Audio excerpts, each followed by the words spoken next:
দর্শক, কালকেই দেখছিলাম যে একটা দুঃখজনক খবর। Visa bond.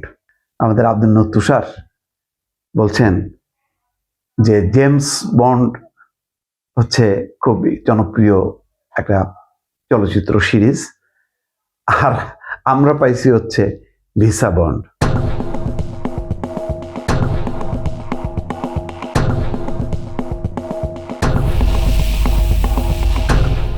ভিসা বন্ড আমরা যাদের সঙ্গে পেলাম, একটাও কোনো উন্নত কোনো দেশ না।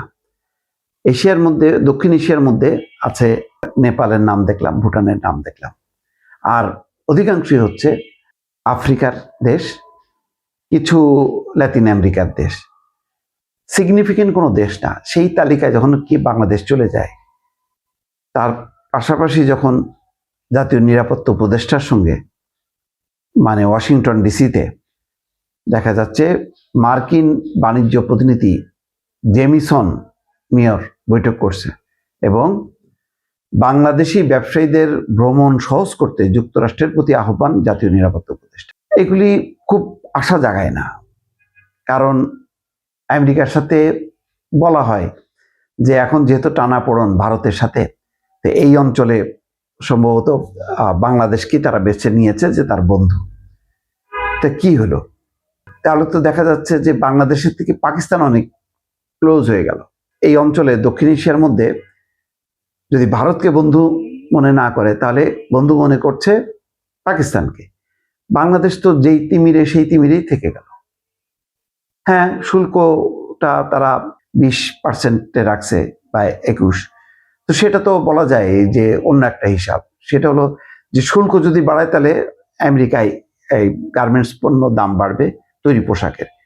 এখানে মার্কিন নাগরিকরা ক্ষতিগ্রস্ত হবে, সেই কারণে হয়তো এই ট্যারিফটা তারা কম রাখছে, এই হিসাব হইতে পারে। কিন্তু ভিসা বন্ড যেটা বলছে যে 5, 10 এবং সর্বোচ্চ হচ্ছে $15,000, এইটা এই বন্ড রেখে আমেরিকা ভ্রমণে যাবে কয়জন আছে টুরিস্ট?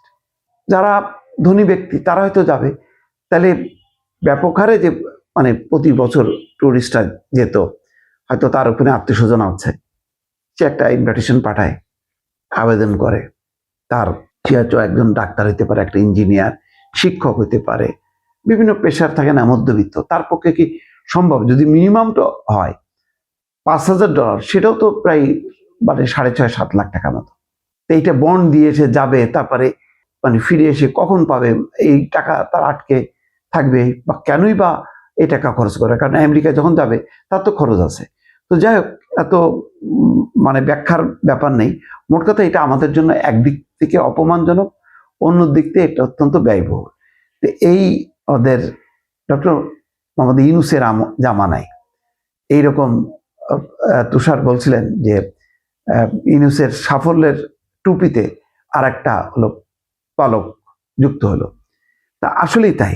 মানে এটা খুবই মানে দুঃখজনক।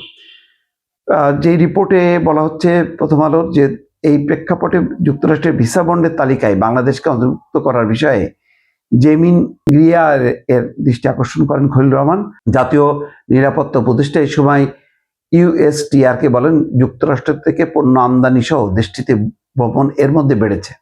বাণিজ্য ঘাটতি দূর করার মাধ্যমে ভবিষ্যতে ব্যবসা বাড়াতে বাংলাদেশের ব্যবসায়ীদের যুক্তরাষ্ট্র ভ্রমণের ক্ষেত্রে ভিসা বন্ডের বিষয়টি প্রতিবন্ধকতা তৈরি করবে। তাই বাংলাদেশকে মার্কিন ভিসা বন্ডের আওতামুক্ত করার প্রেক্ষাপটে বাংলাদেশি ব্যবসায়ীদের যুক্তরাষ্ট্র ভ্রমণ সহজ করতে জেমিন গ্রিয়ারকে তার অবস্থান থেকে ভূমিকা রাখার অনুরোধ করেন খলিল রহমান। এখন অনুরোধ করলে এটা তো একটা নীতির মধ্যে পড়ে গেল, কি করতে পারবে? আমি এটা বুঝতে পারতেছি না। এর মধ্যে এয়ারবাস বাদ দিয়ে বোয়িং কিনতেছে, গম আমদানি করতেছে বেশি দামে। এত কিছু করার পরেও যদি সেই ভিসা বন্ডের আওতায় থাকতে হয়, তাহলে কি লাভ হলো?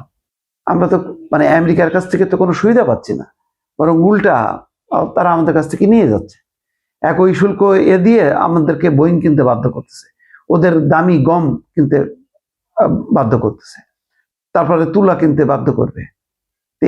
এইটা হইলো, এটা তো আর এক ধরনের মানে ভেনিজুয়েলার মতন আর কি পরিস্থিতির মধ্যে। ভেনিজুয়েলা নাই দখল করছে, কিন্তু এটাও তো আমরা ক্ষতিগ্রস্ত হচ্ছি। মানে আমেরিকা আসার পর ভেনেজুয়েলা তো দখল হয়ে গেল, বাংলাদেশ উপকারের বদলে বরং এখন আমরা হিসাব যদি করা যায় তাহলে আমরা লাভের চেয়ে আমরা কিন্তু ক্ষতির ঘরে চলে গেলাম।